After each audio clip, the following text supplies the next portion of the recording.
जो नास्तिक और महापापी प्राणी होते हैं उनके बारे में धर्मराज भलीभांति जानते हैं, फिर भी वो चित्रगुप्त से उनके शुभ और अशुभ कार्यों के बारे में पूछते हैं, जिस पर चित्रगुप्त श्रवणों से पापी आत्मा के बारे में जानकारी प्राप्त करते हैं।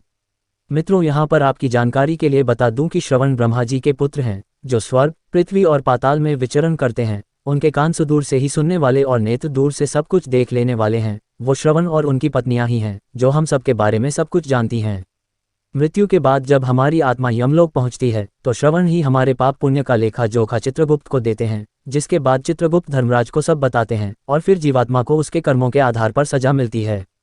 इस प्रकार पापियों के पाप के बारे में जानकारी हासिल करने के बाद यम उन्हें बुलाकर अपना अत्यंत भयंकर रूप दिखाते हैं। यमराज की 32 भुजाएं, लाल आंखें और 3 योजन जितना विशालकाय शरीर देखकर आत्मा जोर जोर से चिल्लाने लगती है। तब धर्मराज से आज्ञा लेकर चित्रगुप्त जीवात्मा से कहते हैं, अरे पापी, दुराचारी, जो पाप तूने किए वो सभी दुख देने वाले थे, और ये जानते हुए भी तूने वो पाप क्यों किए?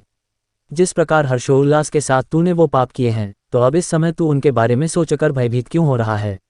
धर्मराज की ये बातें सुन जीवात्मा और जोर से रोने लगती है और अपने द्वारा किए गए पापों के बारे में सोचकर विलाप करने लगती है। इसके बाद धर्मराज भी चोर की भांति बैठे पापियों को देख दूतों को उन्हें सजा देने की आज्ञा देती है। फिर यम की आज्ञा पाकर प्रचंड और चंडिक नाम के दूत एक पाश से आत्मा को बांधकर नरक की ओर ले जाते हैं। मित्रों, गरुड़ पुराण के अध्याय 3 में उल्लेख मिलता है कि नरक की शुरुआत में अग्नि के समान प्रभाव वाला 5 योजन में फैला और 1 योजन ऊंचा वृक्ष है। इस वृक्ष में नीचे की ओर मुख करके सभी पापी जीवात्माओं को सांकलों से बांधा जाता है। फिर दूत उनकी पिटाई करते हैं। जीवात्मा रोती है, भूख प्यास से तड़पती है, अपने किए पर रोती है, लेकिन उनकी करुण पुकार कोई सुनने वाला नहीं होता। जीवात्मा यमदूतों से क्षमा याचना करती है, लेकिन यमदूत उन्हें लोहे की लाठियों, भालों और गदों से लगातार मारते हैं और कहते हैं, है पापी आत्मा, तूने इतने दुराचार क्यों किए?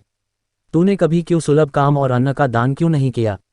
तुमने कभी पितरों के लिए तर्पण नहीं किया, कभी कौए, कुत्ते और गायों के लिए दान नहीं दिया, कभी अतिथियों का सत्कार नहीं किया। अगर तू ऐसा करता तो तुझे इस तरह की यातना नहीं झेलनी पड़ती।